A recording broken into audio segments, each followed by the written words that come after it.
મહાનગરપાલિકાના ઇતિહાસનું સૌથી મોટું મેગા ડેમોલિશન જંગલેશ્વર વિસ્તારમાં જ શરૂ કરવામાં આવ્યું છે। વહેલી સવારથી કામગીરી માટે સમગ્ર જંગલેશ્વર વિસ્તારને 7 ઝોનમાં વહેંચવામાં આવ્યું છે। આ ઓપરેશનમાં 64થી વધુ જેસીબી, 90 ટ્રેક્ટર, 7 હિટાચી મશીનનો ઉપયોગ કરવામાં આવી રહ્યો છે। ડેમોલેશન માટે રાજકોટ મહાનગરપાલિકાના ઇતિહાસનું સૌથી મોટું મેગા ડેમોલેશન જંગલેશ્વર વિસ્તારમાં આજે શરૂ કરવામાં આવ્યું છે, જેના પર સમગ્ર ગુજરાતની નજર છે। આ કામગીરી માટે સમગ્ર જંગલેશ્વર વિસ્તારને 7 ઝોનમાં વહેંચવામાં આવ્યું છે।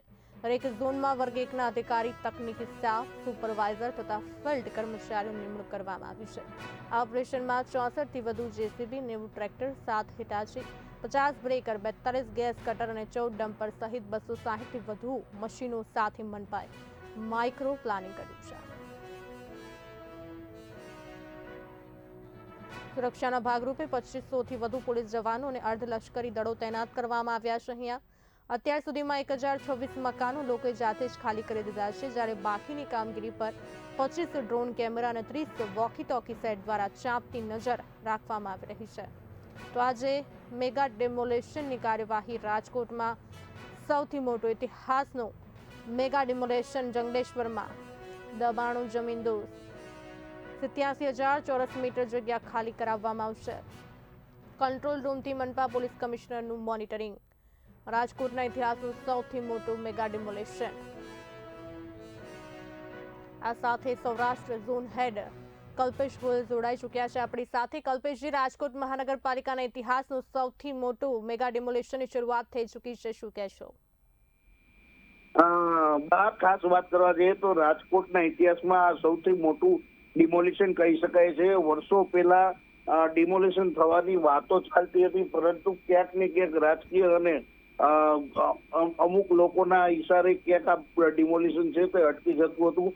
પરંતુ હવે દાદાની જે રીતે કડક કાર્યવાહી અને દાદાનું બુલડોઝર જે રીતે ફર્યું છે તેના ઉપર જોવા જઈએ તો રાજકોટના જંગલેશ્વર વિસ્તારમાં સવારથી જ ડિમોલિશનની કામગીરી હાથ ધરવામાં આવી હતી। જોકે આ કામગીરી છે તે થોડા દિવસ પહેલાથી શરૂ કરવામાં આવી હતી। શનિવારે પણ એક પોલીસનો ફ્લેગ માર્ચ યોજાયો હતો, જેમાં લગભગ 226 જેટલા લોકો હતા તેને પોતાનું સ્વૈચ્છિક રીતે પોતાનું જે દબાણ હતું તે દૂર કર્યું હતું। અને એવું કહી શકાય છે કે જે 224 જે આસામી હતા તેને પોતાનું મકાનનું દબાણ છે તે દૂર કર્યું હતું। અને ત્યારબાદ મહાનગરપાલિકાની આજે સવારથી જ ડિમોલિશનની કામગીરી છે તે શરૂ કરવામાં આવી હતી। ખાસ વાત કરવા જઈએ તો આ ડિમોલિશનની કામગીરીની વાત કરીએ તો આ કામગીરીની અંદર લગભગ 20થી વધુ જેસીબી નો રાખવામાં આવ્યા છે, 18થી વધુ હિટાચી રાખવામાં આવ્યા છે, 64 જેટલા જેસીબી રાખવામાં આવ્યા છે। સાથોસાથ વાત કરવા જઈએ તો પોલીસનો મોટો કાફલો ખડકી દેવામાં આવે છે।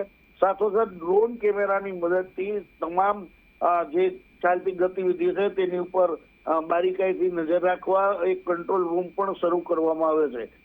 એવું કહી શકાય છે કે રાજકોટની અંદર અત્યારે ઝૂંપડપટ્ટીના નામનું જે કહી શકાય કે ઝૂંપડપટ્ટીનું નામ નિશાન નથી, ત્યારે આ જે જંગલેશ્વરનું ડિમોલિશન છે તે કદાચ હવે એવું કહી શકાય છે કે રાજકોટની આ છેલ્લી અને મોટી કાર્યવાહી જરૂરથી કહી શકાય છે। જી કલ્પેશજી, અમારી સાથે જોડાવા બદલ આપનો આભાર। તો રાજકોટ મહાનગરપાલિકાના ઇતિહાસનું સૌથી મોટું મેગા ડિમોલેશન, કુલ 87,000 ચોરસ મીટર જગ્યા ખાલી કરાવવામાં આવશે। જંગલેશ્વર વિસ્તારને 7 ઝોનમાં વહેંચવામાં આવ્યું છે। દરેક ઝોનમાં અધિકારીઓની ટીમ પણ તૈનાત છે। અહીંયા વિશેષ કંટ્રોલ રૂમથી મનપા કમિશનર દ્વારા મોનિટરિંગ કરવામાં આવી રહ્યું છે। આઈએએસ, આઈપીએસની દેખરેખમાં કામગીરી કરવામાં આવી રહ્યા છે। તો દબાણ હટાવવા મનપાની 64થી વધુ જેસીબી, 90 ટ્રેક્ટર છે, 7 હિટાચી છે, 50 બ્રેકર છે, 42 ગેસ કટર છે, 14 ડમ્પર છે, 260થી વધુ મશીનો છે, 1450 મજૂરો દ્વારા કાર્યવાહી કરવામાં આવી રહી છે।